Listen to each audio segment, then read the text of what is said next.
যে নবী মুস্তাফা জীবিত নবী, হায়াতুন নবী, সারা বিশ্বের সমস্ত কোনা কোনা গোসা গোসা যার নজরের সামনে রয়েছে, আমার প্রিয় নবী হায়াতুন নবী, এটি কোরআন সাক্ষ্য দেয়, হাদিস সাক্ষ্য দেয়। এই হাদিস এবং কোরআনের সাক্ষ্য পড়ার পর দেখার পর the greatest personality in 20th century name Ahmad Raza Khan, Mujaddid Islam, who wrote 1400 book. His father was Naqi Ali Khan, said that Ya Rasulullah, Ya Habiballah, tu zinda hai wallah, tu zinda hai wallah, मेरी चश्मे आलम से छुप जाने वाले। नाराए तकबीर, नाराए रिसालत, उलमाए अहले सुन्नत, मसला के आला हजरत मुफ्ती नूरुल आरिफीन साहिब क़िबला।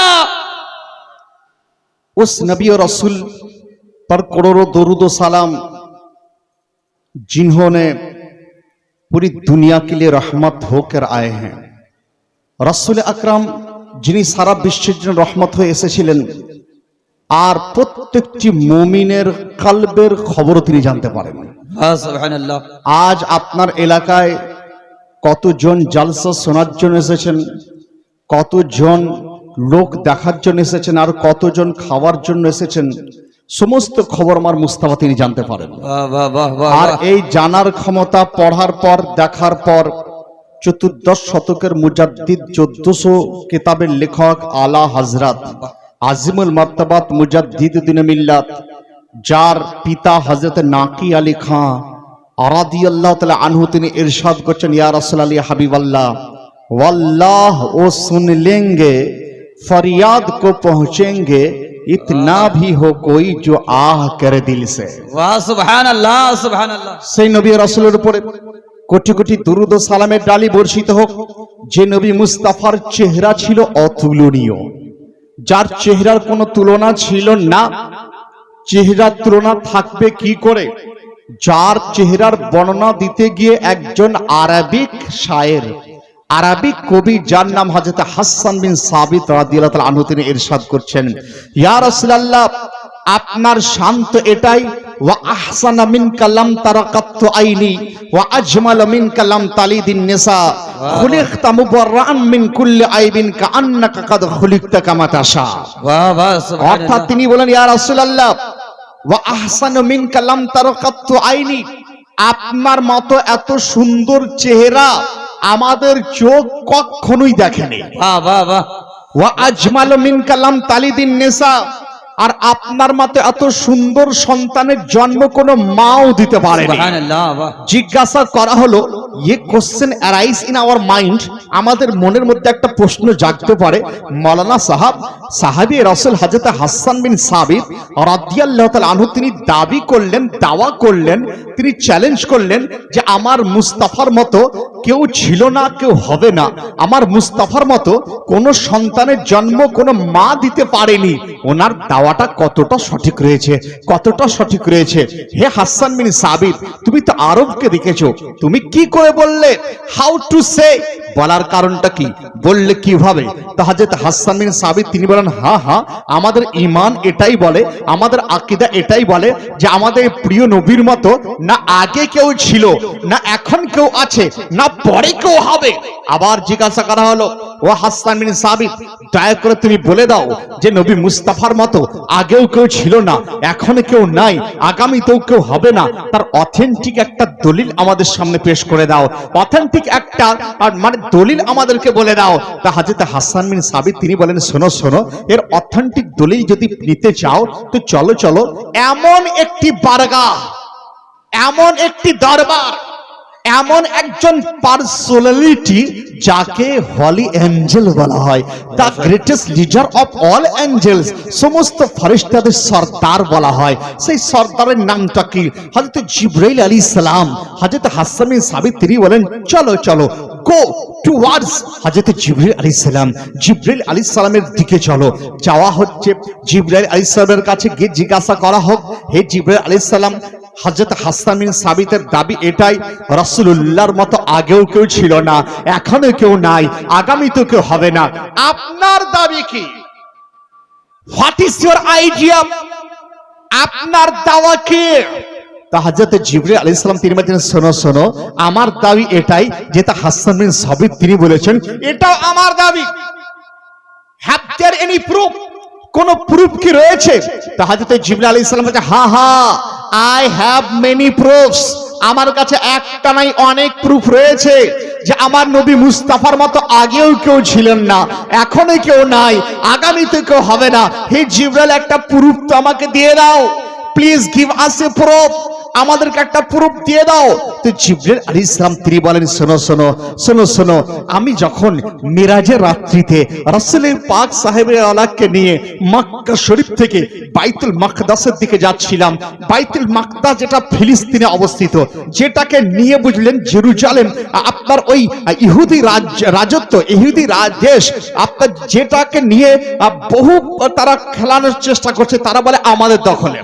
ইসরায়েল খ্রিস্টানদের লোকেরা যারা আপনার শুয়োর খাওয়া লোক, তারা বলে যে এই বাইতুল মাকদাস আমাদের। এইভাবে যুদ্ধ আপনারা শুনছেন গাজা ভূখণ্ডের কথা। যাই হোক, সময় পেলে সেদিকেও আসবো। তো রাসূলে কায়নাতকে নিয়ে যখন জিবরিল আলাইহিস সালাম তিনি যাচ্ছেন বোরাকের মধ্যে চড়ে, মক্কা শরীফ থেকে স্টার্ট হয়েছে সফর, স্টার্ট হয়েছে। জিবরিল আলাইহিস সালাম তিনিও ছিলেন নূর ছিলেন। জিবরিল আলাইহিস সালাম যে বোরাককে নিয়ে এসেছিলেন সেটাও ছিল নূর, আর যিনি সওয়ার হয়ে যাচ্ছিলেন আমার মুস্তাফা তিনি ছিলেন নূর। সুবহানাল্লাহ, নূর নূর নূর যাচ্ছেন। জিবরিল আলাইহিস সালাম তিনি জিজ্ঞাসা করলেন, ইয়া রাসূলুল্লাহ, ইয়া হাবিবাল্লাহ, I have a question in this सवालुन, मेरा एक सवाल है, आप जवाब फरमा दीजिए, आप जवाब इनायत कर दीजिए। रसूल अकरम ने रसूल अकरम के पास जब ये सवाल पूछा गया, हुजूर ने फरमाया कि फरमाओ, कह दो है जिब्राइल सवाल क्या है, हे जिब्राइल तुम बता दो सवाल क्या है। तो जिब्राइल আলাইহিস সালাম তিনি উত্তর দেন, ইয়া রাসূলুল্লাহ, आई हैव ए क्वेश्चन, আমার একটা কোশ্চেন আছে আমার মাইন্ডের মধ্যে হুজুর, যদি আপনি ইজাজত দেন, আপনি যদি বলেন, হুকুম দেন, আপনার সম্পর্ক, আপনার সম্বন্ধে আপনার সামনে তুলে ধরবো। রাসূলে কায়নাত ইজাজত দিয়ে দিলেন, হে জিব্রাইল पूछो क्या पूछना चाहते हो, प्लीज आस्क मी, জিজ্ঞাসা করো। সঙ্গে সঙ্গে জিবরিল আলাইহিস সালাম তিনি বলেন, ইয়া রাসূলুল্লাহ, ইয়া হাবিবাল্লাহ, আমি তো জিজ্ঞাসা করব, হ্যাভ ইউ এনি কোশ্চেন, আপনার কি কোনো কোশ্চেন আছে? তো রাসূলে কায়নাত সাল্লাল্লাহু আলাইহি ওয়াসাল্লাম তিনি ইরশাদ করছেন, হে জিবরাইল, আই হ্যাভ এন কোশ্চেন, আমার একটা কোশ্চেন আছে। কি কোশ্চেন? রাসূলে কায়নাত তিনি ইরশাদ ফরমাচ্ছেন যে একটা কোশ্চেন এটা, হে জিবরাইল, তুমি তো আদম আলাইহিস সালামের সঙ্গে ছিলে, তুমি তো নূহ আলাইহিস সালামের সঙ্গে ছিলে, তুমি তো মুসা কালিমুল্লাহর সঙ্গে ছিলে, তুমি তো হারুন আলাইহিস সালামের সঙ্গে ছিলে, ইদ্রিস আলাইহিস সালামের সঙ্গে তুমি ছিলে, অন্যান্য নবীর সঙ্গে তুমি ছিলে, রূহ আলাইহিস সালাম হযরত রূহুল্লাহর সঙ্গে তুমি ছিলে। হে জিবরাইল, আমার প্রশ্ন এটাই, তুমি কি আমার মতো দ্বিতীয় আর কাউকে দেখেছো? দ্বিতীয় আর কাউকে কি দেখেছো? তো সঙ্গে সঙ্গে জিবরাইল আলাইহিস সালাম উত্তর দিয়েছেন, ইয়া রাসূলুল্লাহ, ইয়া হাবিবাল্লাহ, কাল্লাতু মাশারিকাল আরদি ওয়া মাগারিবাহা, ইয়া রাসূলুল্লাহ, আমি পুরো পশ্চিমকে দেখেছি, পুরো পূর্বকে দেখেছি, দুনিয়ার চাপ্পা চাপ্পা, গোশা গোশা, কোনা কোনা, লেন লেন, গলি গলি, সমস্ত কুঠরি কুঠরি, সমস্ত জায়গা আমি দেখেছি ইয়া রাসূলুল্লাহ, but I didn't fight like you, আপনার মতো দ্বিতীয় আমি আর কাউকে দেখিনি। সুবহানাল্লাহ, সুবহানাল্লাহ, বাহ, আপনার মতো দ্বিতীয় আর কাউকে দেখিনি। রাসূলে কায়নাত সাল্লাল্লাহু আলাইহি সাল্লামের প্রশ্নের উত্তর জিবরিল আলাইহিস সালাম তিনি বলেন, লাম আরা মিথলাক, আপনার মতো দ্বিতীয় কাউকে দেখিনি। বোঝা গেল আমার মুস্তাফার মতো না আগে কেউ ছিল, না এখনো কেউ আছে, না আগামীতে কেউ হবে। নারে তাকবীর, নারে রিসালাত, লব্বাইক ইয়া রাসূলুল্লাহ, লব্বাইক ইয়া রাসূলুল্লাহ সাল্লাল্লাহু আলাইহি সাল্লাম। আর এই হাদিসের তরজমা ট্রান্সলেট করতে গিয়ে আমার আপনার ইমাম, চতুর্দশ শতকের ইমাম, আলা হযরত আজিমুল মারতাবা মুজাদ্দিদ দ্বীন মিলাত তিনি বলেন, यही बोले सिदरा वाले, चमने जहां के थाले, सभी मैंने छान डाले, तेरा पाया का ना पाया, तुझे एक ने एक बनाया, तुझे हमद है खुदाया, तुझे हमद है खुदाया। সুবহানাল্লাহ, সুবহানাল্লাহ। যাই হোক ব্রাদার, অনেক রাত হয়েছে, খুব গভীর মনোযোগ দিয়ে আপনারা শুনুন, কারণ আমার ওয়াজ সেই সময় হওয়া দরকার ছিল যে সময় আপনাদের দিল সতেজ ছিল। কারণ আজকের দিনে আপনাকে বলে দিই যে ফান্ডামেন্টাল জিনিস সে সম্বন্ধে আলোচনা আমাদের জলসাতে অনেক দিকে হয় না, কারণ ফান্ডামেন্টাল জিনিস সম্বন্ধে আলোচনা করতে অনেকে পারে না। মা বোনেদের একটা ধারণা জালসা সম্বন্ধে এটাই হয় যে জালসা মানে শুধু গাজাল শুনবো, জীবানী শুনবো, জীবনী শুনবো, বাস এটার নাম জালসা। কিছু কিছু ভাই, কাকা, দাদা, মামা তারা রয়েছেন, তারাও বলেন জালসা মানে এটাই, জীবনী বক্তা আসবে 2 ঘন্টা যাব, কিছু টাকা দান করব, জালসাকে আমরা কামিয়াব করে চলে আসবো। হ্যাঁ হ্যাঁ, যেমন অর্থ আপনাকে দিতে হবে, কারণ অর্থ যদি আপনারা না দেন, দেবেন কে? আজকে গভর্নমেন্ট করছে কি মুসলমানদের সম্পত্তি ছিনতে শুরু করেছে। बोलते पहले भारत को बिक दिया, भारत को बेच दिया, अब मुसलमान को बेचना शुरू कर दिया। मुसलमाने प्रॉपर्टी बेचते शुरू করেছে, কারণ কাঙ্গাল লোক আর পাবে কোথায়? মুসলমানরা তো সরদার, মুসলমান সব সময় সরদার ছিল। আর আমরা তো তোমাদের কাছে চাই না, আমরা তো দান করি। সবচেয়ে উপরের হাত বেশি উত্তম, নিচের হাত হচ্ছে সবচেয়ে আপনার নিকৃষ্ট হাত। তো তোমরা তো চাইতে এসছো, চাওয়া তো তোমার কাজ। অতএব সমস্ত লোক এটা জানে যে সুরখিয়াতে মুসলমানদের নাম যদি না রাখে আমাদের কামিয়াব সম্ভব নয়। মুসলমানের সম্পত্তি যদি না নিই সম্ভব নয়, কারণ এই সম্পত্তি না আমার না আপনার, এই সম্পত্তির মালিক কে? চতুর্দশ শতকের মুজাদ্দিদ তিনি বলছেন, मैं तो मालिक ही कहूंगा। वाह वाह वाह वाह वाह, क्योंकि हो मालिक के हबीब, यानी महबूब व मुहिब में नहीं मेरा तेरा, वह क्या जूदो करम है शाहे वतहा तेरा, नहीं सुनता ही नहीं मानने वाला तेरा।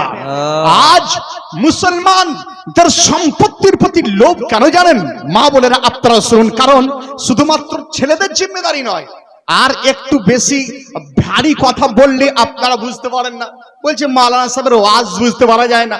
আমি বললাম কারণ আপনি ওয়ানই পড়ে রয়েছেন, কারণ 4 পড়ার চেষ্টা করুন, 5, 6, 7, 8 একটা মেয়ার আছে। সবাই যদি আপনার গীত গাইবে আর জীবনী বলবে, তাহলে তো ফান্ডামেন্টাল ইসলাম সম্বন্ধে বেশি কিছু শুনতে পারবেন না। তো যেমন ডাক্তারের কোয়ালিটি, একটা হচ্ছে কফ ডাক্তার, গ্রামের ডাক্তার, তারপরে একজন আছে specialist, eye specialist, heart specialist, chest specialist, আপনার স্কিন স্পেশালিস্ট, স্পেশালিস্ট রয়েছে। আবার একটা আছে সার্জন, মানে তার কাছে যে কোনো রোগ নিয়ে যান সে কিন্তু তার আপনার অপারেশন করতে পারে। আবার আছে এমডি, তাহলে ডাক্তারের মধ্যেও কোয়ালিটি। আপনি ভাবলেন কেন যে প্রত্যেক বক্তার ওইভাবে একই কথা বলবে? না না, আপনার বুঝে আসুক আর না আসুক কিছু কথা আপনাকে শোনানোর চেষ্টা করব। এই যে আপনি যে জমিনে বসে আছেন, এই জমিনের মালিক বানানো ওয়ালা আল্লাহ, কিন্তু মালিক আমার রাসূলুল্লাহকে তিনি করেছেন। বাহ বাহ। আজকে যেখানে আমরা বসে আছি, এই জগৎটাকে পার্থিব জগৎ বলা হয়। এই জগতের পূর্বে এক জায়গায় আমরা ছিলাম, যে জায়গাটাকে, যে জগৎকে আলামে আরওয়াহ বলা হতো, রূহ কি দুনিয়া, রুহের জগৎ। সেই রুহের জগতে আপনিও ছিলেন, আমিও ছিলাম, আপনার প্রতিবেশী ছিল, সারা ভারতের লোক সেখানে ছিল, সারা বিশ্বের লোক সেখানে ছিল। আদম আলী ইসলাম থেকে শুরু করে একদম দুনিয়ার শেষ মানুষ, সকলের রূহ সেখানে হাজির ছিল। সেই সময় আমাদের রব একটা প্রশ্ন করেছিলেন। আমাদের আল্লাহ, আমাদের রব, আমাদের মাবুদ এক আল্লাহ, তিনি প্রশ্ন করেছিলেন। কি প্রশ্ন করেছিলেন জানেন? আপনারাও হয়তো অনেকে জানেন না, এরাও জানেন না, আলিম ওলামারা জানেন। আল্লাহ প্রশ্ন করেছিলেন, আলাস্তু বিরাব্বিকুম, আমি কি তোমাদের রব নই? তো সকলের তরফ থেকে উত্তর দেওয়া হয়েছিল, বালা, ইয়া আল্লাহ আপনি আমাদের রব। অর্থাৎ আপনিও বলেছিলেন বালা, আমিও বলেছিলাম বালা, সমস্ত মানুষ তারা বালা বলেছিল। আপনি বলবেন হযরত জানলেন কি করে, বুঝলেন কি করে, উত্তরটা দিলেন কি করে? আমি বললাম শোনো শোনো, উত্তরটা আমরা দিইনি, আমরা একজনকে আমাদের মুআল্লিম যিনি আমরা বানাইনি, আল্লাহ যাকে মুআল্লিম বানিয়েছেন আমাদের, জি রাসূল কায়নাত সাল্লাল্লাহু আলাইহি সাল্লাম, তিনি আমাদের তরফ থেকে উত্তর দিয়েছেন বালা। বোঝা গেল এটাই যে আমরা রূহ জগতেও আমার মুস্তাফাকে আমাদের সরদার বলে আমরা মেনে নিয়েছিলাম। ওয়াহ সুবহানাল্লাহ। রূহ জগতের সরদার রাসূলুল্লাহ তিনি ছিলেন। আর এই সরদারের সম্বন্ধে জানা, যে যে জিনিসগুলো শরীয়ত জানার কথা বলেছে, ওয়াজিব বলেছে, এটাকে আকীদায়ে রিসালাত বলা হয়। আকীদায়ে রিসালাত শোনার চেষ্টা করবেন, কারণ মরার আগে যদি এই আকীদায়ে রিসালাত আর তাওহীদ সম্বন্ধে জানতে না পারেন কিনা, যতই জালসা শোনেন আপনি কিন্তু কামিয়াব হতে পারবেন না। আকীদায়ে তাওহীদ আর আকীদায়ে রিসালাত এটা কিন্তু ক্লিয়ার জানতে হবে। আর আমার একটা জালসা যদি হয়ে যায় জিন্দেগিতে, আমাকে ডাকেন না ডাকেন, এই ওয়াজটা আপনারা আজকে শুনে যাওয়ার চেষ্টা করুন যে আকীদায়ে রিসালাত কাকে বলা হয়, আকীদায়ে তাওহীদ কাকে বলা হয়। আমরা কালমা পড়ি লা ইলাহা ইল্লাল্লাহ মুহাম্মাদুর রাসূলুল্লাহ সাল্লাল্লাহু আলাইহি সাল্লাম, এর মধ্যে আকীদায়ে তাওহীদ লা ইলাহা ইল্লাল্লাহ, আল্লাহ ছাড়া কোনো মাবুদ নাই, আল্লাহ এক, আল্লাহ অদ্বিতীয়, আল্লাহ আজালি, আবাদি, নিরাকার, সর্বদা ছিলেন, সর্বদা থাকবেন, সর্বদা আছেন, দিলের খবর রাখেন। আল্লাহ রাব্বুল আলামিন রাজ্জাক, সকলের রুজির দাতা। আল্লাহ রাব্বুল আলামিন তিনি সকলকে সৃষ্টি করেছেন, সৃষ্টিকর্তা ছিলেন এক আল্লাহ। তো আল্লাহ সম্বন্ধে জানা এটাকে আকীদায়ে তাওহীদ বলা হয়। Concept clear? জি। আকীদা তাওহীদ কাকে বলা হয়? আল্লাহ সম্পর্কে ওই সকল ধারণা যেগুলো কোরআন ও হাদিস জানার কথা বলেছে, এগুলো জানাকে আকীদায়ে তাওহীদ বলা হয়। আর আকীদায়ে রিসালাত রাসূল পাক সাহেবের আওলাদ সাল্লাল্লাহু তাআলা আলাইহি সাল্লাম সম্পর্কে কোরআন ও হাদিস যে সকল জিনিসকে জানার কথা বলেছে, ওয়াজিব বলেছে, সেগুলোকে আকীদায়ে রিসালাত বলা হয়। আর এ সম্বন্ধে যদি একটু বিতর্ক জানেন বা উল্টো পাল্টা জানেন, আপনার ঈমান গায়েব হয়ে যায়, আপনার নামটা বেঈমানের খাতায় চলে যায়। জি জি। আল্লাহ এক, যদি কেউ বলে আল্লাহ দুই, তাকে মুশরিক বলা হয়। জি। যতই বড় দাড়ি রাখুক না কেন, তার ঠিকানা চিরস্থায়ী জাহান্নাম। আল্লাহ রাব্বুল আলামিন তিনি সমস্ত ত্রুটি থেকে মুক্ত, আল্লাহ রাব্বুল আলামিন ত্রুটি মুক্ত। যদি আপনি বলেন আল্লাহ ত্রুটি আছে, তাহলে আপনার ঠিকানা জাহান্নামে হয়ে যায়। শোনার চেষ্টা করুন, আকীদায়ে তাওহীদ আলোচনা করছি গভীর রাত্রে, খুব ইম্পর্টেন্ট বিষয়। আপনি বলেন মাওলানা সাহেব আকীদায়ে তাওহীদ তো শুনলাম, আকীদায়ে রিসালাত, আমি বলি আকীদায়ে রিসালাত মানে রাসূলুল্লাহ সম্বন্ধে জানার নাম আকীদায়ে রিসালাত। এরপরে দেখুন অনেক মাওলানা ওয়াজ করেন, প্রায় 100-র মধ্যে 90টা লোক তারা নামাজের কথা বলে, রোজার কথা বলে, উজুর কথা বলে। উজু কোন কোন জিনিসে ভেঙে যায় সেইগুলো ওয়াজ তারা করে থাকে। আমি এক জায়গায় ওয়াজ করছি, কয়েক জায়গাতে, সেখানে বহু বছর ধরে লোক ওয়াজ শুনছে, বয়স্ক লোক আছে। তা আমি বললাম আচ্ছা বলুন তো, উজু করার পর যদি হাঁটুর উপরে যদি কাপড় উঠে যায়, তাহলে উজুটা থাকবে না যাবে? যাবে। উজু থাকবে না যাবে? উজু ভেঙে যাবে তো? থাকবে থাকবে। ভেঙে যাবে? চলে যাবে? চলে যাবে? থাকবে। দেখুন মারামারি করো না, এ জোরালো দাবি থাকবে, সবাই থাকবে। ওরা বলতে পারছে না, বলছে যে খুনি দিয়ে ফেসে যায়, আমরা ফেসে গেলেন আপনারা। হাঁটুর উপরে, বাংলা ভাষায় বলছি, যদি কাপড় উঠে যায় উজু করার পর, তাহলে তার উজুটা যাবে না থাকবে? হ্যাঁ কাকা, ভাঙবে? ভেঙে যাবে। দুটো দল হয়ে গেল। মারামারি করবেন না, দলভুক্ত করতে আমি আসিনি, বুঝলেন? তাহলে এই মানে প্রাইমারি সেকশনের ওয়াজ আপনারা বুঝতে পারেননি। 1 এর অ পড়া শিখেননি আপনারা। আপনি বলছেন হুজুর একটা বড় গজল বলেন, আপনি একজন এমএ পাসের কথা শুনতে চাইছেন। মারামারি করবে না। এই 500 টাকা দাও, 500 টাকা দাও, দিয়েছো? আর আবার 500 টাকা দাও। ওই লোকটা জোরালো দাবি করছে, থাকবে? হ্যাঁ আলহামদুলিল্লাহ, উজু থেকে যাবে, বুঝলেন? উজু থাকবে, উজু যাবে না। বাহ বাহ বাহ। মা বোনেরা, উজু করার পর মাথার কাপড় যদি হটে যায়, উজু থাকবে না যাবে? মা বোনেরা, উজু করার পর মাথার কাপড় হটে গেল, থাকবে না যাবে? থাকবে? নারে তাকবীর। বসো। থাকবে, উজু আপনারও থেকে যাবে। তাহলে বেসিক নলেজ এটাই যে উজু ভঙ্গ হয় না, কিন্তু হাঁটুর উপরে কাপড় তোলা গুনহার কাজ, মাথার কাপড়কে হটানো গুনহার কাজ, চলবে না, উজু থেকে যাবে। তাহলে বোঝা গেল এটাই, উজু থাকবে ভাঙবে এ সম্বন্ধে ওয়াজ করা হয়। আমি যে পয়েন্ট বোঝাতে চাইছি, বেশি টাইম নষ্ট করতে চাইছি না। তাহলে উজু থাকবে যাবে কিসে, এই ওয়াজটা আপনারা শুনেছেন, মাওলানা সাহেব বলেন, ইমাম সাহেব ওয়াজ বর্ণনা করেন। নামাজ পড়তে পড়তে নামাজ এইভাবে পড়তে শুরু করেছেন।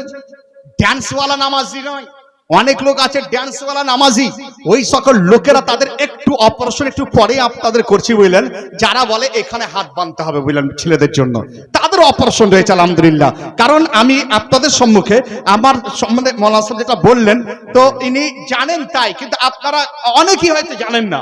গোটা পশ্চিমবঙ্গে প্রায় লোক আমাকে চেনে, আর আপনার এলাকায় বাহারালেতে কয়েকবার আমি এসেছি, শুধু একবার দুবার নয়, অনেক আগে, প্রায় 10 বছর হয়ে গেল ওখানে। অতএব বোঝার চেষ্টা করুন। তাহলে নামাজের ওয়াজ অনেকেই করে, নামাজ পড়তে পড়তে যদি কেউ হেসে ফেলে খিখি করে, তার নামাজ টুটে যায়, নামাজ ভেঙে যায়। নামাজ পড়তে পড়তে এদিক ওদিক যদি তাকায়, এই এই এই, তার নামাজ ভঙ্গ হয়ে যায়। নামাজ পড়তে পড়তে কথা বললে, নামাজের বাইরের কোনো কথা বললে তার নামাজ ভঙ্গ হয়ে যায়। তাহলে নামাজ ভঙ্গের ওয়াজও করা হয়, উযু ভঙ্গের ওয়াজ আপনারা শুনেছেন, কিন্তু জানেন ঈমানও ভেঙে যায়, ঈমানও চলে যায়, ঈমানও টুটে যায়। নামাজ ভঙ্গ হলে আদায় করা যেতে পারে, আবার উযু করেছে নামাজ পড়ুন, নামাজ হয়ে যাবে। উযু করার পর যদি উযু ভেঙে যায়, উযুকে আবার নতুন করে করা যায়। যদি ঈমান নষ্ট হয়ে যায়, আপনি জানতে যদি না পারেন, আপনার ঠিকানা জাহান্নামে হয়ে যায়। সারা জিন্দেগি মরা কাঠের মতো আপনি ঘুরে বেড়ান, কারণ ঈমান নাই। আপনি বলুন হুজুর উযু ভঙ্গ হওয়ার কারণটা তো আপনি বললেন, নামাজ ভঙ্গ হওয়ার কারণটা তো বললেন, এরপর ঈমান ভঙ্গ হয় কিভাবে? শোনার চেষ্টা করুন মা বোনেরা, খুব ইম্পর্টেন্ট ওয়াজ। ঈমান যদি চলে যায়, তার ঠিকানা হাবিয়া দুজকে হয়ে যায়। ঈমান যদি চলে যায়, তার ঠিকানা জাহান্নামের তলদেশে হয়ে যায়। ঈমান যদি নষ্ট হয়ে যায়, তার ঠিকানা জাহান্নামে হয়ে যায়। ঈমান যদি নষ্ট হয়ে যায়, তার কবর আগুনে পরিণত হয়ে যায়। ঈমান যদি নষ্ট হয়ে যায়, কবরে আযাব শুরু হয়ে যায়। তাহলে আমাদের জানা প্রয়োজন হুজুর ঈমান নষ্ট হয় কি করে, ঈমান নষ্ট হয় কি করে বোঝার চেষ্টা করুন। যদি কোন মানুষের মধ্যে ওয়াহাবি খেয়ালাত চলে আসে, তার ঈমান নষ্ট হয়ে যায়। বাতিল খেয়াল যদি চলে আসে, ঈমান নষ্ট হয়ে যায়। নেচিরি খেয়াল যদি চলে আসে, ঈমান নষ্ট হয়ে যায়। দেওবানা খেয়াল যদি চলে আসে, ঈমান নষ্ট হয়ে যায়। লামজাবি হাবু জাবু ধারণা যদি চলে আসে, তার ঈমান নষ্ট হয়ে যায়। বুঝিয়ে দিয়ে পর ওয়াহাবি খেয়াল, ওয়াহাবি ধারণা যদি চলে আসে, ঈমান নষ্ট কি করে হয়ে যায়? তার আগে বুঝুন ওয়াহাবি কাদের বলা হয়? আকীদায়ে তাওহীদের সর্বপ্রধান দুশমন যারা, তাদেরকে ওয়াহাবি বলা হয়। আকীদায়ে তাওহীদ মানে আল্লাহকে এক বলে জানা, আকীদায়ে তাওহীদ মানে আল্লাহর সমস্ত রকম ত্রুটি মুক্ত বলে আল্লাহকে জানা, আল্লাহর কোনো ভুল নেই। যদি কেউ বলে সন্দেহ করে আল্লাহর ভুল হয়েছে, তাহলে তার ঈমান বরবাদ হয়ে যাচ্ছে, বেঈমান সে। কে বলেছে? বাতিলদের ইমাম, ওয়াহাবিদের ইমাম, দেওবন্দের ইমাম, যার নাম ইসমাইল দেহলেভি, দাড়িও রাখতো, টুপিও পরতো। তার কিতাব এক রোজি 17 পাতার মধ্যে সে লিখছে যে আল্লাহ মিথ্যা বলতে পারে। বলো নাউজুবিল্লাহ, নাউজুবিল্লাহ, নাউজুবিল্লাহ। এই সম্বন্ধে আমার লেখনী আলা হযরত পত্রিকা এবং সুন্নি দর্পণ পত্রিকা, দেখুন ওইখানে আছে। সুন্নি দর্পণ পত্রিকা কয়েকটা নিচে, আমি জানি না যে আপনাদের এত লোক আছে, আমি 20-25 খান নিয়ে এলাম যে কমসে কম কয়েকটা লোক ঈমান আকীদার সম্বন্ধে জানবে। কিন্তু দেখা গেল যে এত লোক জানলে তো ধরুন হয়তো অন্য কাউকে সঙ্গে নিয়ে আসতে হতো। মাত্র 30 টাকা মূল্য, এটা আমার তরফ থেকে বের হয়। এটাতে ঈমান আকীদার সম্বন্ধে অনেক ওয়াজ আপনারা পাবেন। 30 টাকা মূল্য সবাই পাবেন না, যাদের ইচ্ছা হবে 5 থেকে নিয়ে যাবেন, বা একটা লোক নিয়ে 30 জনকে দান করে দিতে পারেন। বোঝার চেষ্টা করুন। তো আকীদায়ে তাওহীদ হলো আল্লাহকে সমস্ত ত্রুটি থেকে পুত পবিত্র মানা। যদি সামান্য সন্দেহ পোষণ করেন, ঈমান চলে যায়। মা বোনেরা ভাইয়েরা অনেক সময় বলে উপরওয়ালা, উপরওয়ালা বলা নিষেধ বলা হয়েছে। আবার অনেকে বলেছেন এটা কুফরি কালাম, উপরওয়ালা বলা চলে না, কারণ আল্লাহর জন্য কোনো স্থান নির্ধারণ করা চলে না। আকীদা প্রয়োজন, জানা প্রয়োজন। যদি আপনি নামাজ পড়েন আর বলেন উপরওয়ালা, উপরওয়ালা যা করবে, উপরওয়ালা যা করবে, আপনার নামাজ বেকার। আপনি এই দিকে আল্লাহ রাব্বুল আলামিনের জন্য একটা বাতিল হাত ঝাড়ুয়া ফা ফারুয়া, সে বলেছে, যাদের লোক ইমাম বলেছে যে আল্লাহ মিথ্যা বলতে পারে, তাদের কথা শুনছেন আর এইদিকে মাদ্রাসায় দান করছেন। আপনার দান কোনো কাজে লাগে না, কারণ আপনি আকীদায় তাওহীদকে আপনি বুঝেননি। আকীদায় তাওহীদ যদি না বোঝেন মা বোনেরা, যদি আল্লাহ সম্বন্ধে ভুল ধারণা করে থাকেন, আপনার জলসায় আসা বেকার, দান খয়রাত করা বেকার, নামাজ পড়া বেকার, হজ করা বেকার, তাসবিহ তাহলিল করা বেকার। আল্লাহ সম্বন্ধে ধারণা ভুল আপনার, তা আপনার নামাজ কি করতে পারে? তাহলে এটা জানা প্রয়োজন আছে কিনা? না শুধু গজল বলেই আপনারা জলসার মজলিসকে রঙ্গমঞ্চে পরিণত করে দিচ্ছেন একদম, যে সারা দিন হচ্ছে কিন্তু আকীদার কথা একটা হয় না। কি টাকা দরকার আছে? এগুলো কয়টা আছে? এগুলো দরকার আছে। জি। তাহলে ইসমাইল দেহলভী দেওবন্দীদের ইমাম। তাহলে বুঝলেন আজকে যে মাওলানা সাহেবরা বলছেন যে দেওবন্দীদের ঘরে বেটিকে বিয়ে দেওয়া চলে না, তাদের বেটিকে নিয়ে আসা চলে না, তাদের জবা করা খাওয়া চলে না।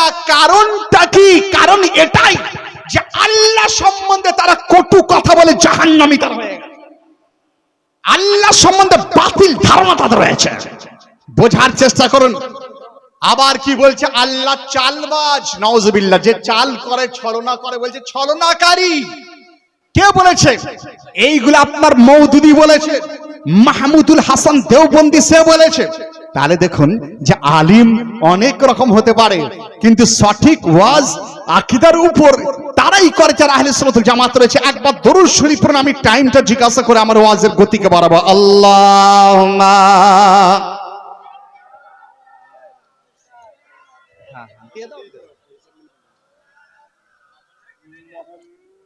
ওয়া আলা আলি সাইয়্যিদিনা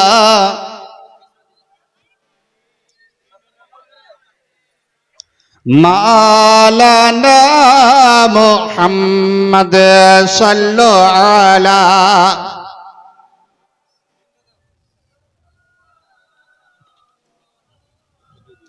সাল্লু আলা মুহাম্মাদিন हरदम ज़बा से निकालो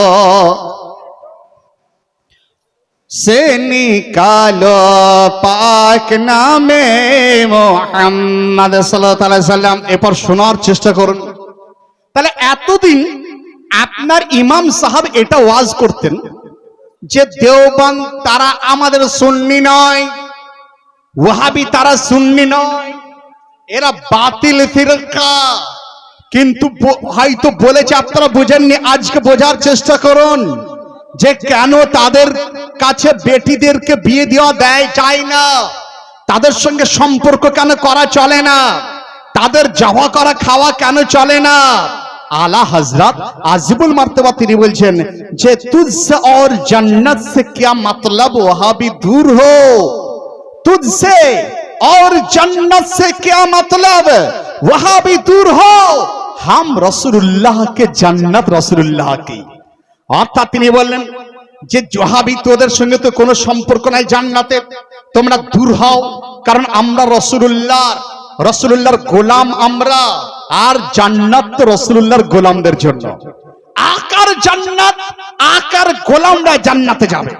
তো আকীদা তাওহীদের কথা আপনারা শুনছিলেন, আর বই নাই, কমপ্লিট। আগামীতে যদি কখনো কোথাও জায়গা পান ইনশাআল্লাহ আপনারা যোগাযোগ করবেন। তো যে বিষয়টা যে জান্নাতে যাবে সুন্নি জামাত, আহলে সুন্নাত ওয়াল জামাত, তাহলে বাতিলদের কথা উনি বলতেন যে ওয়াহাবি ফিরকা বাতিল, বেদেওয়ানে ফিরকা বাতিল। তো কেন বাতিল আরো কিছু শুনুন। তাদের পিতাজি, ওয়াহাবিদের পিতাজির নাম হচ্ছে ইসমাইল দেহলভী। তার একটা বই যার নাম তাকভিয়াতুল ঈমান, তার মধ্যে লিখছে যে আল্লাহ তাআলা হচ্ছে ধোঁকাবাজ। বলো নাউজুবিল্লাহ।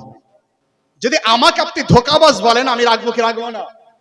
আমি তো বলি এই লোকটা ধোঁকাবাজ লোক আছে, ও আমাকে মারতে আসবে। এমন তুই কি বললি, কি কইলি আমারে কি কইলি, মারতে আসে। যদি আমি বলি এই লোকগুলো ধোঁকাবাজ, এরা আমাদেরকে মারতে প্রোটেস্ট করবে, তো তাহলে আমাকে যদি ধোঁকাবাজ বলেন আমার রাগ হয়, আমার রবকে ধোঁকাবাজ বলবে আমাদের রাগ হবে না? কে বলেছে? ইসমাইল দেহলভী তার কিতাব তাকভিয়াতুল ঈমান 52 পৃষ্ঠার মধ্যে লিখেছে। জি আল্লাহকে ধোঁকাবাজ বলেছে। তাহলে আকীদায়ে তাওহীদের বিরুদ্ধে তারা গেছে, যে কারণে তাদের নামাজকে নামাজ বলা চলে না। তাদেরকে দেখার পর তাদেরকে ঘৃণা করা প্রত্যেকটা মুমিনের জন্য অপরিহার্য। वाह वाह नारे तकबीर उलमाए अहले सुन्नत नारे तकबीर। তাহলে আকীদায়ে তাওহীদ বুঝতে পারলেন, একটা কনসেপ্ট হলো যে আল্লাহ সম্বন্ধে সঠিক ধারণা যেগুলো কোরআন ও হাদিস রাখার কথা বলেছে, যে সকল ধারণা, সেই ধারণাকে জানা এবং মানা, সেটাই হচ্ছে আকীদায়ে তাওহীদ, আর এটাই প্রত্যেকটা মুমিনের অপরিহার্য কর্তব্য। এরপরে দ্বিতীয়, আকীদা রিসালাত কাকে বলা হয়? মা বোনেরা শোনার চেষ্টা করুন, যে জায়গাটা অনেক ধান্দা করা হয়েছে আকীদা রিসালাত সম্বন্ধে, এর বিরুদ্ধে বাংলাদেশের 99টা বক্তা আকীদা রিসালাতের বিপক্ষে দাঁড়াবো। আকীদা রিসালাতের বিরুদ্ধে বলে একটা জুতোখোর আজহারি আছে বুঝলেন বাংলাদেশে, সে বলছে নবী আলিফ জানতেন না, বা জানতেন না, বলে নাউজুবিল্লাহ। যে নবী মুআল্লিমে কায়নাত, আপনাদের প্রথমেই দলিল আমি দিয়ে দিলাম, যে যখন আলামে আরওয়াহর মধ্যে আল্লাহ রাব্বুল আলামিন ওয়াদা করাচ্ছিলেন, কোরআন শরীফের মধ্যে আল্লাহ ইরশাদ করেন, ওয়াইদ আখাযনা মিনান নাবিয়িনা মিসাকাহুম, আমি যখন আসমানে মিসাক নিচ্ছিলাম, ওয়াদা করাচ্ছিলেন, আল্লাহ রাব্বুল আলামিন যখন বলেছিলেন যে আলাস্তু বিরাব্বিকুম, তখন আমাদের মুআল্লিম, আমাদের সরদার, আমাদের আকা, আমাদের মাওলা রাসূল আকরাম নূরে মুজাসসাম তিনি উত্তর দিয়েছিলেন, বালা ইয়া আল্লাহ, আপনি আমাদের রব রয়েছেন। তার মানে তিনি আমাদের টিচার তখন ছিলেন, এখন আছেন, আমাদের সরদার তিনি, আমাদের মুআল্লিম তিনি। যদি এই আকীদাতে কেউ বলে মুআল্লিম মানে টিচার, মুআল্লিম মানে শিক্ষক, মুআল্লিম মানে ওস্তাদ, যদি ওস্তাদ আলিফ বা তা না জানেন, তাহলে আপনি জানেন কি করে? জি জি আপনি জানলেনই কি করে? তো বাংলাদেশে ওই বক্তার ওয়াজ শুনছেন আপনারা মা বোনেরা মোবাইল নিয়ে, বাবা চেহারা দেখে খুব ভালো ওয়াজ হচ্ছে, বলা হচ্ছে ওর ওয়াজ যদি কমেন্ট করে দেন, ও যখন বলছে নবী আলিফ জানতো না, বা জানতো না, তা জানতো না, এইভাবে নাউজুবিল্লাহ মাযাল্লাহ, তার সুর বুঝলেন, সুর করে মন গুলাচ্ছে, যদি কমেন্ট করেন, যদি লেখেন যে আপনার ওয়াজ পছন্দ করি, আপনার ঈমান চলে যায়।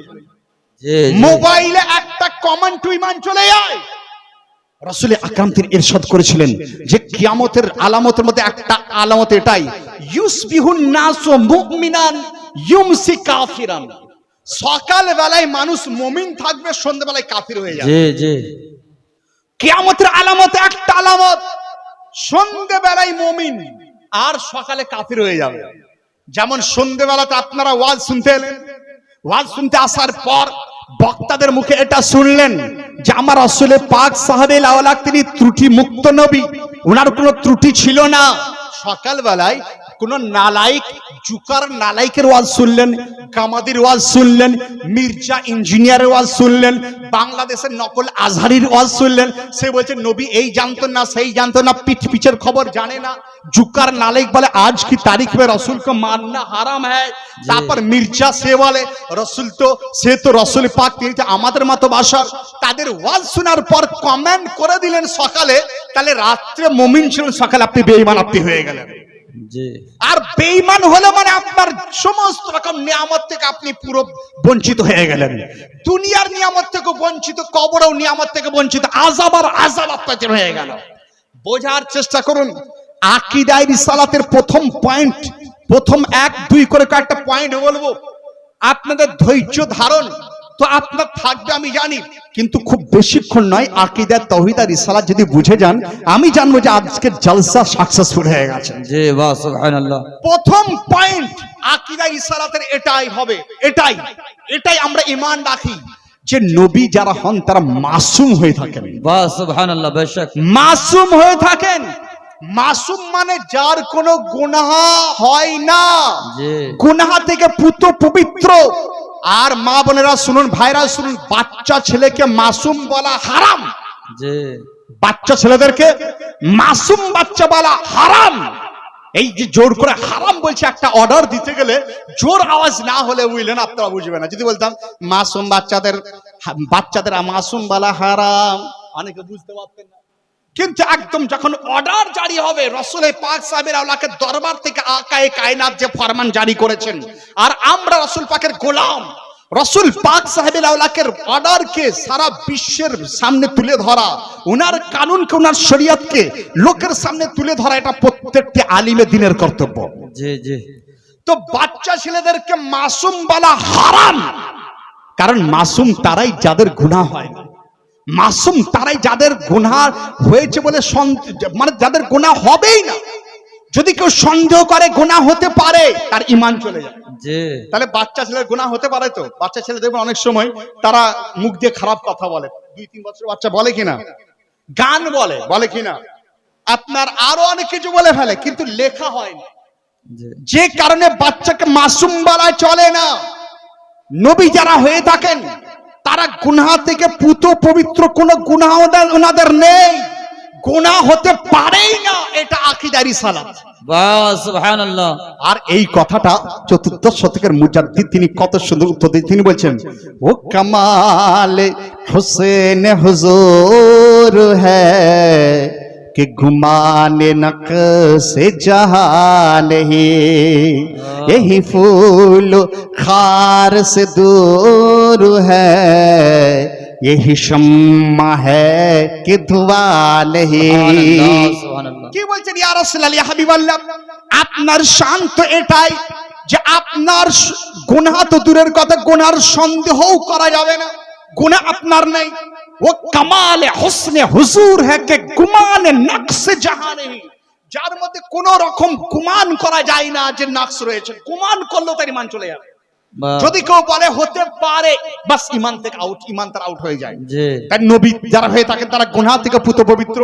কিন্তু জানেন ওই সকল ওয়াহাবি মার্কা যাদের জন্য মাওলানা সাহেবরা বলেন তাদের বাড়িতে খাওয়া হারাম, তাদের বাড়িতে বিবাহ দেওয়া হারাম, তাদেরকে পাশে বসানো হারাম, তাদের জবা করা খাওয়া মানে ভাগাড়ের মরা খাওয়া চেয়েও খারাপ, মরা খাওয়ার মতো, তাদের জবা করা খাওয়া চলে না।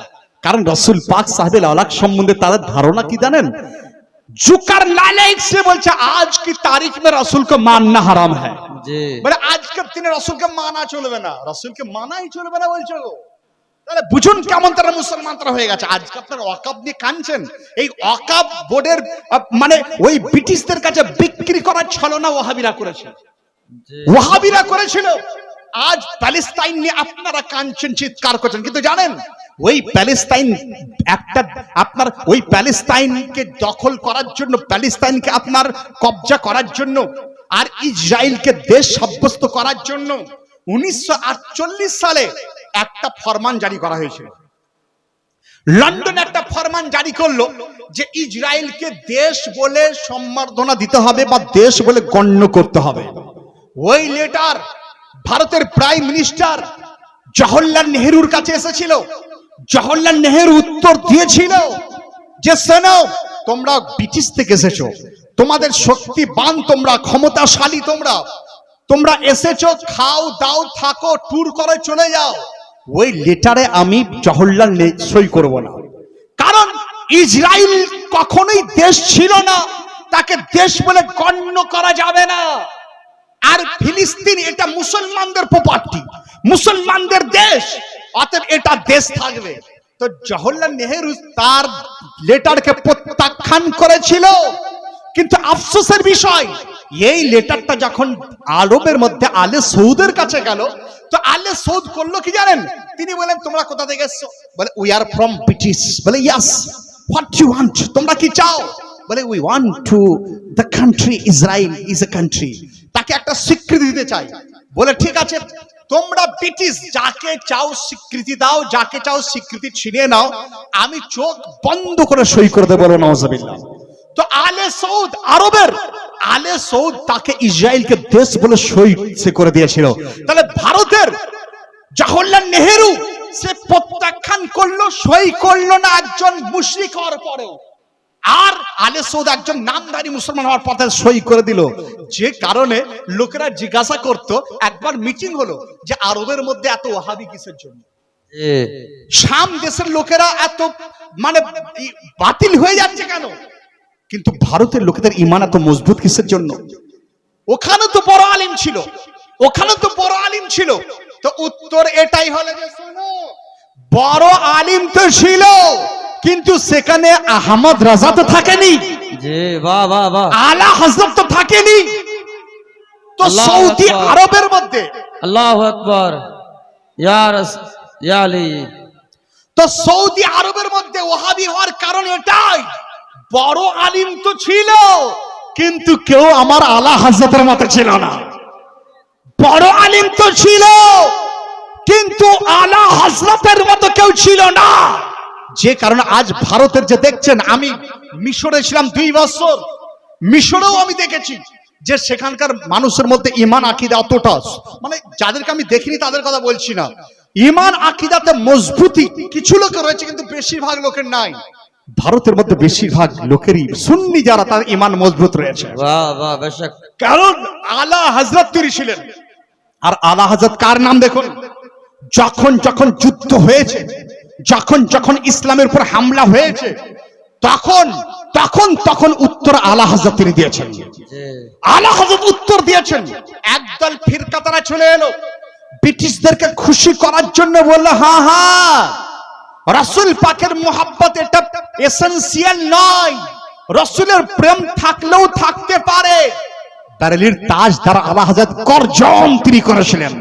তিনি বলেন শোনো, রাসূলের প্রেম হচ্ছে এমনই, उन्हें जाना उन्हें माना, न रखा गैर से काम, लिल्लाहिल हम्द का दुनिया से मुसलमान गया। বাহ বাহ যখন বাতিল ফিরকার লোকেরা তারা বলল নবী যে হন মারকার মিট্টি মে মিল গয়ে, নাউজুবিল্লাহ বলুন, আকীদায় রিসালাতের চর্চা চলছে, তারা বলল নবী যে হন তারা মোড়ে মাটিতে মিশে গেছে, মারকার মিট্টি মে মিল গয়ে কথা বলল।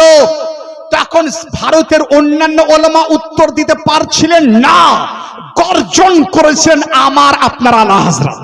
জি বারেলির সরজমিন থেকে তিনি চিৎকার করলেন যে শোনো, तू जिंदा है वल्लाह, तू जिंदा है वल्लाह, मेरी चश्मे आलम से छुप जाने वाले। বাহ যখন রাসূলে পাকের ইলমে গায়েবের উপর হামলা শুরু করলো, ইসমাইল দেহলভী, রশিদ গাঙ্গুহি, আশরাফ আলী থানভী, তারা বলল রাসূল পাকের ইলমে গায়েবকে যদি আংশিক মারা হয়, এই জ্ঞান পশু পাখির মধ্যে রয়েছে। হিফজুল ঈমান 4 পাতার মধ্যে আশরাফ আলী থানভী খবিস লিখেন। যখন এই কথা বলতে শুরু করলো যে রাসূল পাকের ইলমে গায়েব ছিল না, গায়েবের বিরোধিতা করতে শুরু করলো, তখন বারেলির তাজদার আলা হযরত আজিমুল মারতাবাত মুজাদ্দিদুল মিল্লাত তিনি হুঙ্কার দিলেন যে শোনো, নবী তো গায়েবের সংবাদ জানেন, নবীর শান তো এটাই, और कोई गायब क्या तुमसे नहा हो भला, जब न खुदा ही छुपा तुम पे करो रादर। বাহ সুবহানাল্লাহ সুবহানাল্লাহ রাসূল পাকের উপর যখন যখন হামলা করার চেষ্টা করেছে ওয়াহাবিরা, গায়ের মুকাল্লিদরা, দেওবানারা, সেই সময় চিৎকার হুঙ্কার গর্জন আমার আলা হযরত তিনি দিয়েছিলেন, আর আমাদের ঈমানকে হেফাজত তিনি করে নিয়েছিলেন। বাহ আজ জানার প্রয়োজন, তাহলে আকীদা রিসালাতের উপর কত রকম বাতিল ফিরকা যারা কিভাবে আপনার উপর পেশ করছে, তারা অনেক সময় অনেক কথা তারা বলে ফেলে।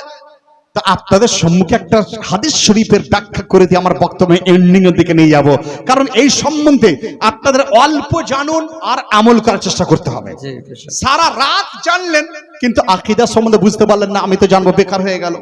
অতএব দুরূদ শরীফ পড়ুন। আমি বক্তব্য আবার আপনাদের কাছে নিয়ে আসি। আল্লাহুম্মা সাল্লি আলা সাইয়্যিদিনা মাওলানা মুহাম্মদ ভাই وعلى آل سيدنا سيدنا مولانا محمد সাল্লাল্লাহু তাআলা সাল্লাম। মা বোনেরা, আমার রাসূল সম্বন্ধে জানা আপনাদের জন্য অপরিহার্য, আমাদের জন্য অপরিহার্য। রাসূল সম্বন্ধে, প্রিয় নবী সম্বন্ধে যত জানবেন ঈমান তত মজবুত হয়ে যায়, মজবুত হয়ে যায়। আর এই হাদিসটা আমি অনেক জায়গাতেই পড়ি, মা বোনেরা শোনার চেষ্টা করুন যে আমার রাসূলুল্লাহ সম্বন্ধে হুলিয়া মোবারক, রাসূল পাকের হুলিয়া শরীফ সম্বন্ধে জানা, এটা আপনার জন্য অপরিহার্য, আপনাদের জন্য জরুরি ফরজ। রাসূল পাক ছিলেন কেমন, ওনার বংশ কেমন ছিল, তো এর বর্ণনা আমি একটা হাদিস থেকে দেওয়ার চেষ্টা করি। হাদিস শরীফটা হচ্ছে এটাই, একটু চুপ করুন মা বোনেরা, চুপ করুন। আমার প্রিয় নবী একদিন মদিনা শরীফ থেকে সফর করতে করতে মদিনার বাইরে কোথাও চলে গেছেন। মদিনার বাইরে যাওয়ার পর দেখছেন যে একটা হাট বসেছে। কিসের হাট? উটের হাট বসেছে। যেমন আপনার এলাকায় গরুর হাট বসে, ছাগলের বকরির হাট বসে। তো মদিনার বাইরে হাট বসেছিল কিসের জানেন? উটের হাট। আর উট কি কি বর্ণের হয় এটা শুনে রাখুন। তার আগে এটা আপনারা শুনুন, উটের মধ্যে বিজ্ঞান রয়েছে। আজ লোকেরা বলে মৌলানা সাহেব আপনাদের মৌলবীরা বিজ্ঞান জানে না। আমি বললাম কেউ বললে বিজ্ঞান জানে না? বিজ্ঞান তো আমার নবী মুস্তাফার বাড়িতে তৈরি। বিজ্ঞানের থিওরি আমার নবী মুস্তাফার বাড়ি থেকে এসেছে। কোরআন বলে আফালা ইয়ানজুরুনা ইলাল ইবিলি কাইফা খুলিকাত ওয়া ইলাস সামাই কাইফা রুফিআত। হয় তোমরা কেন দেখো না একটা উটের প্রতি যে একটা উটকে আমি সৃষ্টি কিভাবে করেছি? উটের পিঠে কুশ থাকে, সেটাকে কেন দেখো না? তো বোঝা গেল যে উটের প্রতি দেখানো এটার অর্থ এটাই যে বিজ্ঞান সম্বন্ধে ভূগোল সম্বন্ধে তোমরা চর্চা করতে শুরু করো। তা আমার আসলে কায়নাত সাল্লাল্লাহু আলাইহি সাল্লাম মদিনা শরীফের বাইরে চলে গেছেন, যেখানে উটের হাট বসেছিল। আর উট দেখতে অনেক বর্ণের হয়ে থাকে, কালারের হয়ে থাকে। কিছু কিছু উট চিতকাবড়া কালো সাদা বর্ণের হয়ে থাকে, আর বেশিরভাগ উটই ওই বর্ণের। 1000টা যদি উট থাকে তার মধ্যে 999টা পাবেন চিতকাবড়া কালো সাদা বর্ণের। আর একটা উট পাওয়া যেত লাল বর্ণের, শুধু একটাই। আর লাল বর্ণের উটটা যদি একটা আসতো, লোকেদের মধ্যে কম্পিটিশন শুরু হয়ে যেত, তাকে নিলাম করতে শুরু করতো। তার দাম যদি কেউ বলতে 1 লাখ টাকা, অন্যজন এসে বলতো আমি 1.5 লাখ টাকা দেবো। কেউ যদি বলতো 1.5 লাখ টাকা, ওই লাল উটকে ক্রয় করার জন্য কেউ বলতো আমি 2 লাখ টাকা দেবো। নিলাম শুরু হয়ে যেত। তো উঠতে উঠতে দেখা গেল যে একটা লাল বর্ণের উট তার কোন সময় তার চেয়ে 10 গুণ 20 গুণ তার দাম উঠে যেত। তা একটাই উট ছিল, আমার প্রিয় নবী প্রিয় আকা, তিনি এই উটটার পিঠেতে গিয়ে হাত দিয়ে দিলেন। মা বোনেরা শোনার চেষ্টা করুন, আমার প্রিয় নবীর শান দেখুন। ওই উটের পিঠের উপরে গিয়ে হাতটা দিয়ে দিয়েছেন। যখনই হাতটা দেওয়া, রাসূলে কায়নাত তিনি বলছেন এই উটের মালিককে। একজন ব্যক্তি এসে বলছেন ইয়া হ্যাঁ আপনি কি উট ক্রয় করবেন? আমি হচ্ছে এর মালিক। রাসূলে কায়নাত তিনি বললেন হ্যাঁ হ্যাঁ আমি ক্রয় করব। তো ওই মালিক তিনি বলছেন আপনি নিয়ে যান। কোনো দামদার করছে না, দামদার করছে না। তা আমার প্রিয় নবী উটটাকে নিয়ে চলে যাচ্ছেন। এরপর ওই মালিক, উটের মালিক যে ছিল, তার সাথীরা জিজ্ঞাসা করছে যে এই একটাই তো উট ছিল লাল বর্ণের, কত দাম পেলি? মূল্য কত পেলি? কত দাম উনি দিলেন? তো এই ব্যক্তি তিনি বলছেন দাম কি নেব, দাম কি নেব? উনার চেহারাকে দেখে তো আমি একদম বিভোর হয়ে গেছিলাম। উনার চেহারাকে দেখার পর আমার মনে হচ্ছে আত্মহারামি হয়ে গেছিলাম। আমার মনে হচ্ছে এত খুশি যে উনার চেহারা দিকে তাকিয়েছিলাম। জানো তিনি আলা হযরতের ভাষায় এইভাবে তিনি বলছিলেন লাম ইয়াতি নাযিরুকা ফি নজরে, লাম ইয়াতি নাযিরুকা ফি নজরে, মিসলে তো না শুধু पैदा जाना, जगराज कोता जो तोरे सरसो है, तुझको शहेदो सिरा जाना। তিনি বললেন উনার চেহারাকে দেখে আমি এতই বিভোর যে আমার চোখের পালককে আমি ফেলতে পারছিলাম না। লোকেরা বলছে ঠিক আছে, তুমি তো এসেছিলে উট বিক্রয় করার জন্য, টাকা নেওয়ার জন্য, কত দাম তুমি পেলে? মূল্য কত হলো? প্রাইস কত হলো? বললে প্রাইস কি নেব? উনি উনার হাতটা আমার উটের পিঠের উপর রেখেছিলেন। আমি উনার হাতের দিকে তাকিয়ে আমি বিভোর হয়ে গেলাম, আত্মহারা হয়ে গেলাম। বললে কারণটা কি? বলে আত্মহারা হয়ে গেলাম, উনার হাত তো ছিল খালি, কিন্তু মনে হচ্ছে সারা বিশ্বের খাজানা উনার হাতে।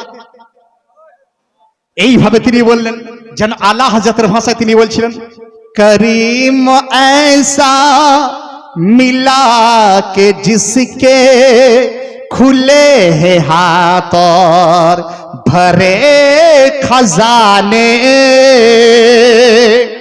करीम ऐसा मिला के जिसके खुले हैं हाथ और भरे खजाने बताओ ऐ मुफलिसों के फिर क्यों तुम्हारा दिल इज़्तिराब में है। তিনি বললেন ওনার হাত ছিল খালি, কিন্তু মনে হচ্ছে সমস্ত খাজানা ওনার হাতের মধ্যে রাখা আছে। তার সাথীরা বলল ঠিক আছে, তোমার তো অর্থের প্রয়োজন ছিল, তুমি তো টাকার জন্য এসেছিলে, উট ক্রয় করতে এসেছিলে, তো উটটা তুমি কত প্রাইস, তুমি কত পেলে? বলে টাকা নেব কি, উনি যে দাঁড়িয়েছিলেন ওনার পবিত্র শরীর থেকে, ওনার পবিত্র শরীর থেকে এত সুগন্ধ বের হচ্ছিল, এত সুগন্ধ যেন আকাশ বাতাস মোহরিত হয়ে যাচ্ছিল, আকাশ বাতাস চারিদিকে যেন মুআত্তার হয়ে যাচ্ছিল। যেন তিনি আলা হযরতের ভাষায় এইভাবে তিনি বলছিলেন, গুজরে জিস রাহ সে वो सैयद वाला हो करे रह गई सारी जमी अंबर सारा हो करे गुजरे जिस राह से हो सैयद वाला हो करे। আলা হযরত তিনি বলছেন যে রাস্তায় আমার প্রিয় নবী হেঁটে চলে যেতেন পুরো রাস্তা সুগন্ধে মুআত্তার হয়ে যেত। লোকরা জিজ্ঞাসা করলো ঠিক আছে, ওই ব্যক্তিকে তুমি তো এসেছিলে টাকার জন্য, উট বিক্রয় করার জন্য, বলো বলো তুমি কত মূল্য, তুমি কত পেলে, মূল্য কত? বলে বলে মূল্য নেব কি, উনার পবিত্র ঠোঁট মুবারককে দেখছিলাম, পবিত্র ঠোঁট মুবারককে দেখছিলাম, উনার ঠোঁট মুবারককে দেখে আমার মনে হলো যেন গোলাপ ফেল হয়ে যাবে, গোলাপ ফেল। আলা হযরত তিনি বলেন পতলি পতলি গুলে কুদসিও কি পত্তিয়া, ইয়া রাসূলুল্লাহ ইয়া হাবিবাল্লাহ, আপনার এই লাভ এত সুন্দর পতলি পতলি গুলে যেন আপনার ফুলের পাপড়ির মতো সুন্দর, তার থেকে অতীব সুন্দর। লোকেরা বলে ঠিক আছে ঠিক আছে, তোমার তো অর্থের দরকার ছিল, টাকার দরকার ছিল, টাকা কত তুমি তাই করলে, প্রাইস কত হলো? বলে প্রাইস নেবো কি, আমার চোখটা হঠাৎ রাসূলুল্লাহর পবিত্র কদমের দিকে চলে গেল, পবিত্র কদম মোবারকের দিকে, পা মোবারকের দিকে চলে গেল। তো পাকে দেখলাম যেন তুলোর মতো অবস্থান তিনি করছিলেন, পাকে যেন দেখে মনে হচ্ছে যে আসমানের সূর্য যেন তার সমস্ত রকম তার রোশনি ওই ওনার পায়েতে কুরবান করে দিয়েছে। আলা হযরতের ভাষায় যেন তিনি বলছিলেন এইভাবে, গোরে গোরে পা ও চমকা দো খোদা কে वास्ते, गोरे गोरे पाओ चमका दो खुदा के वास्ते, नूर का तरका हो प्यारे गोरों की शब तार है। রাসূল পাকের পবিত্র কদমের বর্ণনা তিনি দিয়েছিলেন।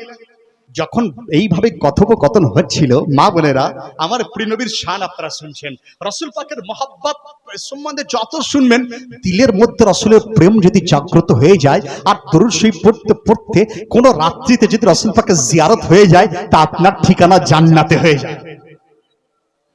রাসূল পাকের জিয়ারত হয়ে গেলে ঠিকানা জান্নাতে হয়ে যায়। আর ওই সকল কর্তব্য তাহলে বুঝুন, আপনার বাপও যদি রাসূলের সামনে বিরোধিতা কথা বলে, সে বাপ হতে পারে। যদি নিজের বোন ভাই যদি ওয়াহাবি ফিরকার মতো বলে, রাসূল আমাদের মতো, মারুন জুতো, জুতোর স্ট্যাম্প তাকে দিয়ে দেন। আপনি বলুন উদাহরণ দিয়ে দেন, একজন মেয়ে তার বাপ রাসূলের শানে ঈমান আনেনি বলে তাকে তার বিস্তারে বসতে দেননি। কে ছিলেন? হযরত উম্মে হাবিবা রাদিয়াল্লাহু তাআলা আনহা, রাসূল পাকের গিন্নি তিনি ছিলেন। ওনার আব্বা আবু সুফিয়ান তখন ইসলাম আনেননি, তা আবু সুফিয়ান চলে আসছে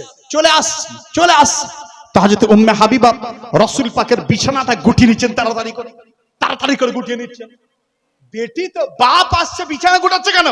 আজকে আপনি বলছেন বেটি মিথ্যা বলে, আমার বেটি না, সাপোর্ট করলে কবরে আযাবে ভোগ করবে, আর বাতিল হয়ে গেলে তাকে কি করে সাপোর্ট করা চলে? নিজের বউ যদি রাসূলের সামনে বেয়াদবি করে, তাকেও শাস্তি দেওয়া ওয়াজিব রয়েছে। শোনার চেষ্টা করুন। তো বাপ আবু সুফিয়ান চলে আসছে, উম্মে হাবিবা বিছানার চাদরকে গোটাতে শুরু করেছেন, গুটিয়ে নিচ্ছেন। তো বাপ বলছে বেটি শোন, চাদরকে বিছানো ছিল গোটাচ্ছিস কিসের জন্য? চাদরটা কি আমার লায়ক নয়, না আমি চাদরের লায়ক নয়? চাদর কি আমার লায়ক নয়, না আমি চাদরের লায়ক নয়? কোনটা সঠিক? তো বেটি উত্তর দিয়েছিলেন, বাপ শোনো শোনো, তুমি আমার বাপ বটে, কিন্তু মুসলমান তুমি নও। আর যার চাদর যিনি দোনো আলামের বাদশা রাসূল কায়নাত, তার বিছানাতে কোন মুশরিকের বা কোন কাফিরের স্থান হতে পারে না, পারে না, পারে না। তাহলে বেটি শিক্ষা দিয়ে দিল যে বাপ যদি বাতিল ফিরকা হয় তাকে চাদরে বসতে দেওয়া চলে না। বাহ বাহ।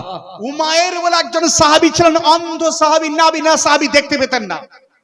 তার স্ত্রী সকাল বিকাল রাসূলের সামনে বেয়াদবি করতে বলে, আরে ওখানে যাচ্ছ, উনি ওই ইনি ওই।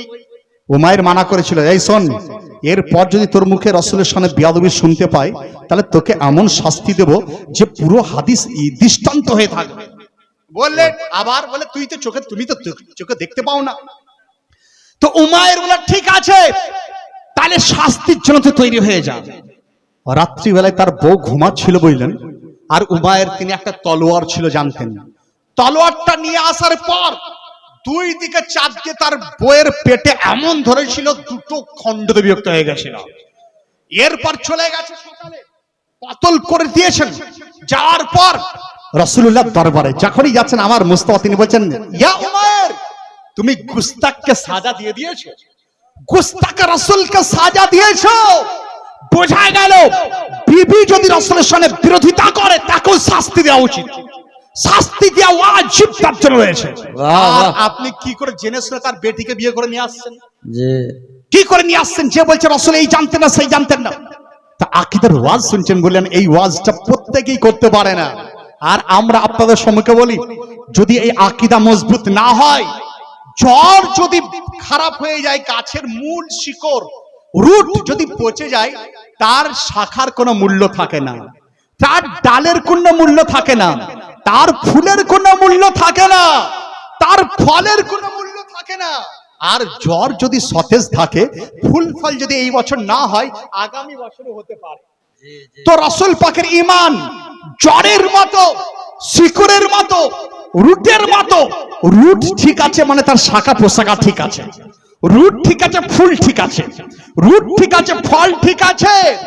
অতএব ঈমান যদি আপনার মজবুত থাকে, আপনি জান্নাতে আপনি যাবেন, জান্নাতে আপনি যাবেন। মা বোনেরা দেখুন, যদি একজন ঈমানদার যদি থাকেন, পরেশগারিনী থাকেন, খোদার কসম একজন মায়ের ওসিলাতেই বৃষ্টির বর্ষণ হয়ে যায়। বাহ বাহ বাহ বাহ।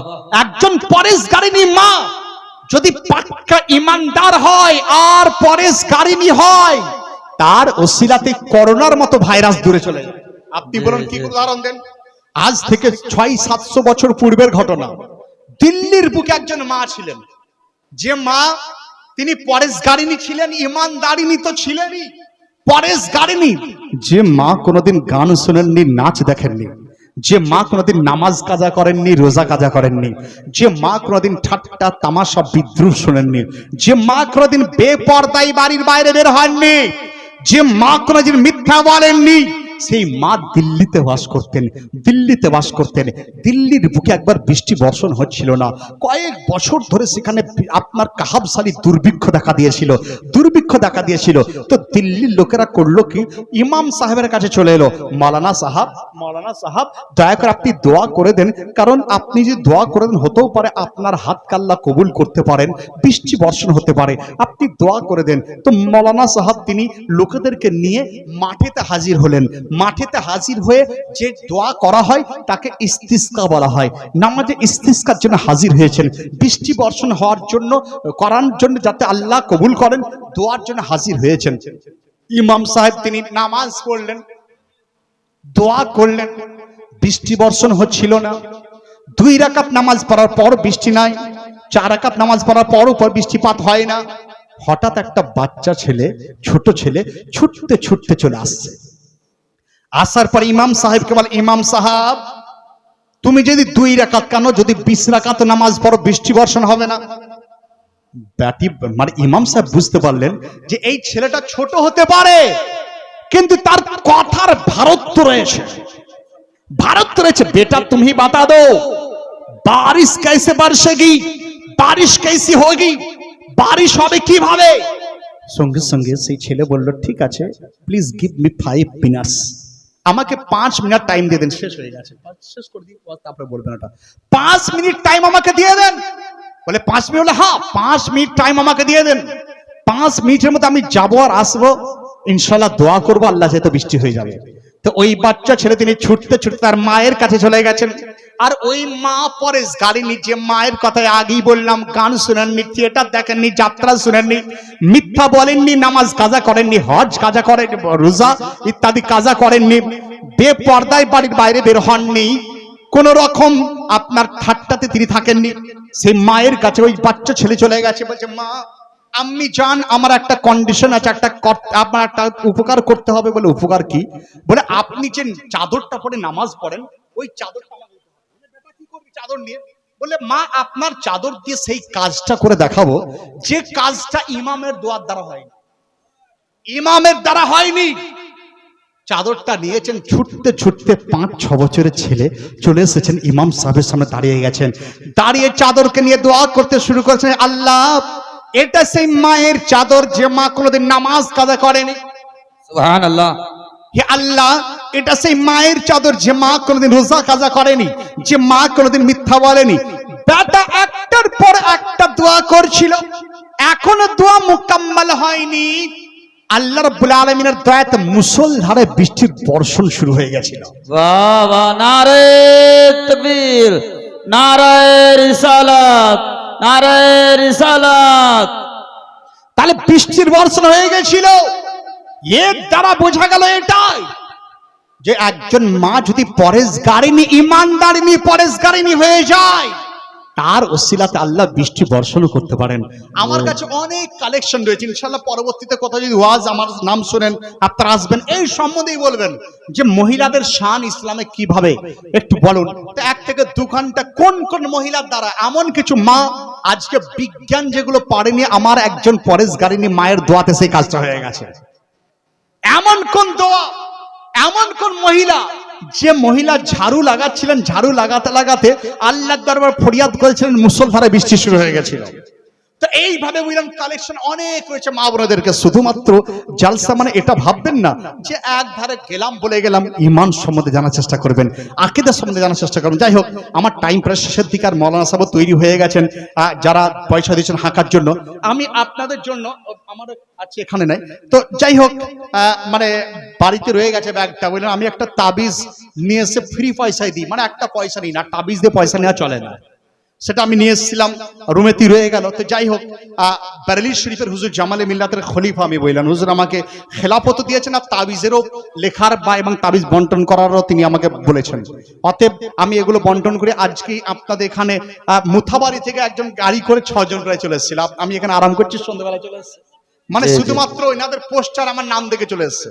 তো অতএব আলহামদুলিল্লাহ এগুলো অবশ্যই যখন অন্য কোনো জায়গায় যদি যাই একটু খেয়াল করিয়ে দেবেন, আপনাদের জন্য এইগুলো আমি নিয়ে আসি। তো যাই হোক, আমার বক্তব্য ক্লিয়ার করতে পারলাম না, এখানেই আনএন্ডিং, মানে শেষ হলো না, কিন্তু আমি বাধ্য, কারণ রাতও হয়ে গেছে, অনেক উঠতে শুরু করেছেন, আর ইনাদেরও কিছু প্রোগ্রাম রয়েছে। তো যে কারণে আমার বক্তব্য এই পর্যন্তই। যদি কোনো রকম ভাষাগত ভুল ত্রুটি, তার জন্য ক্ষমা প্রার্থী। আর যদি কোরআন ও হাদিস কিংবা ওলিদের শানে কোনো রকম মানে যদি আমার ত্রুটি হয়ে থাকে, তার জন্য আমি আল্লাহ রাব্বুল আলামিনের দরবারে আপনাদেরকে সাক্ষী রেখে আমি ইস্তেগফার করছি, আস্তাগফিরুল্লাহল আযীম। আপনারা আমার সঙ্গে পড়ুন, আস্তাগফিরুল্লাহ রব্বি মিন কুল্লি যামবি ওয়া আতুবু ইলাইহি ওয়ালা হাওলা ওয়ালা কুওয়াতা ইল্লা বিল্লাহিল আলিয়্যিল আযীম। লা ইলাহা ইল্লাল্লাহু মুহাম্মাদুর রাসূলুল্লাহ সাল্লাল্লাহু আলাইহি ওয়াসাল্লাম। হায়াত বাকি তো মুলাকাত বাকি। আসসালামু আলাইকুম ওয়া রাহমাতুল্লাহি ওয়া বারাকাতুহু। ব্রাদারান ইসলাম।